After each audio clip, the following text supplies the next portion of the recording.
The multinational conglomerates, the banking cartels, and their bought government are all getting scared. The mouthpiece for their system of control, the mainstream media, is hemorrhaging. And the fear that the professional sports-addled, prescription drug-addicted, television-droned, Walmart shopping credit card debt-holding, zombified population might be slowly awaking from their slumber is terrifying. Trust in the controlled media has been smashed in 2016, and in a last desperate gambit, they've pulled their last rabbit out of their proverbial hat, thrown up the smokescreen and mirrors, and called it fake news. She had the corporations with her. She had Hollywood behind her. She had the tech companies and the banking cartels, the international corporations, the military-industrial complex. She had the Democratic Party as well as the Republican Party behind her. And she still lost. And it's this guy's fault, or so the mainstream controlled media would like you to believe. And they keep on repeating it ad infinitum, thinking that if they keep saying it over and over, not only will people believe it, but it will make it so. Funny how they seem to have not picked up on the fact that former British ambassador Craig Murray, who works with WikiLeaks, has categorically stated the hacked emails from Hillary Clinton's campaign manager John Podesta did not come from or connected to anyone in Russia in any way, but were in fact leaked by a Washington insider. But this doesn't matter. They've already created the smokescreen, and anyone who says different is peddling fake news. What the WikiLeaks dump makes clear is how the sausage is made in politics. And I think it's interesting just on that level. Also interesting is, remember, it's illegal to possess these stolen documents. It's different for the media. So everything you learn about this, you're learning from us. And in full disclosure, let's take a look at what is in there and what it means. Joining us now, CN.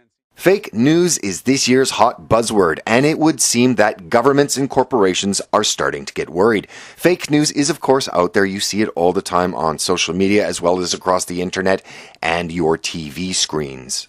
The problem is, where does quote-unquote real news end and the quote-unquote fake news begin? Let's remember that the whole fake news hot-button issue that the controlled media is now using to justify its own existence began during the 2016 election cycle, where the whole reeking edifice was shown to the world as the banking and corporate-owned mouthpiece that it is. Also, and not so coincidentally, the hysteria surrounding fake news began with just slight lag, but almost simultaneously with the investigation into allegations that have been collectively labeled Pizzagate. You also see the entire apparatus of the controlled media, as well as Hollywood and their controlled minions called celebrities. Well, they're all also out to discredit the allegations before the investigation ever even really began. What 2016, if nothing else, will be remembered as the year that many of those who for generations have been sedated by the controlled media woke up and saw it for the control mechanism that it really is. Even the vaunted and lauded New York Times, realizing that their blatant partisanship in the 2016 election cycle was so extreme, and as a result has seen its subscription base hemorrhage, has had to crawl down on its knees, acknowledge their bias and failure to report accurately, and have begged forgiveness for destroying its public trust. Get used to this term. You're going to be hearing about it a lot. Fake news is whatever the corporate-controlled media or government tells you it is. So that is to say, we have actually reached a post-truth society. Facts no longer matter. When facts no longer matter, communication is all but impossible, as witnessed by the 2016 election cycle. Don't want to have people talk about it? Call it fake news. Case in point. On the 17th of December 2016, Phoenix Maricopa County Sheriff Joe Arpaio has stated that his 5 years' worth of investigatory information would be turned over to Congress, and it shows categorically that the birth certificate produced by President Barack Obama is a forgery. He doesn't, however, dispute Barack Obama's birthplace. What he has stated is that there is clear and convincing proof that the certification was a fraudulently manufactured document. But as you'd guess, the controlled media is not picking it up. CNN, Time, MSNBC, and a host of others refuse to report on this very newsworthy item. It's been reported by a few outfits, the USA Today and a couple of European websites like The Independent out of Ireland, as well as across the alternative media. And speaking of Europe, never a bastion of freedom of speech or conscience, Germany is also now getting involved in the so-called fake news. Trying to keep a lid on the crime infestation and tidal wave of violence and rape that Angela Merkel has willfully and gleefully imported with her call for all of Africa and the Middle East to come to Germany and live off state benefits, the chairman of Germany's Social Democratic Party, Thomas Oppermann, has suggested a new law that would require companies like Facebook to set up an office in the country that would deal with fake news and, of course, the other buzzword, hate speech at all hours of the day. According to the English language version of the German news site Deutsche Welle, German legislators are considering whether to institute a policy that if Facebook's local office did not delete the news item or hate speech within 24 hours, the social network could expect a fine of 500,000 euros per item.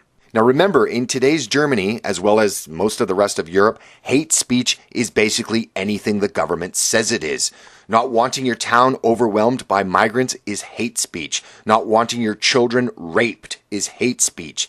Calling a Muslim in the act of mass murder a wanker is hate speech. And thus, whatever the government deems to be hate speech is in fact fake news, and it is clamping down hard on people's ability to gain information on the reality and outcome of government policies that affect them in their daily lives. So let's be clear, this push against so-called fake news is being used by governments for the sole reason of coming down on and rooting out dissent. While Americans may scoff at Germany and Europeans in general for their lack of freedom, they may not be smiling for long. In the great American tradition of tacking on appropriation and spending for projects onto larger authorizations, and in the spirit of bipartisanship, Senator Rob Portman, Republican from Ohio, who is owned by investment banking, and Chris Murphy, Democrat from Connecticut, whose largest campaign contributor is the George Soros-backed MoveOn.org, co-sponsored the Countering Disinformation and Propaganda Act. And without fanfare, it slipped through by tacking it on to the fiscal year 2017 National Defense Authorization Act and has already passed the Senate. Its stated goal is to improve the ability of the United States to counter foreign propaganda and disinformation by establishing an interagency center housed at the State Department to coordinate and synchronize counter-propaganda efforts throughout the U.S. government.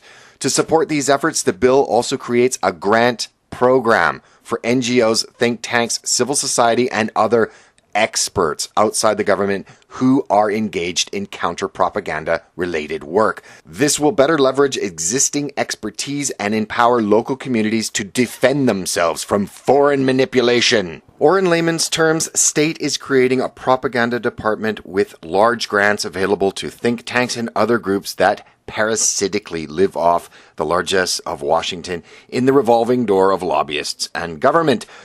Or basically, the United States government has created a ministry of truth to decide on what news is real and what news will be called fake.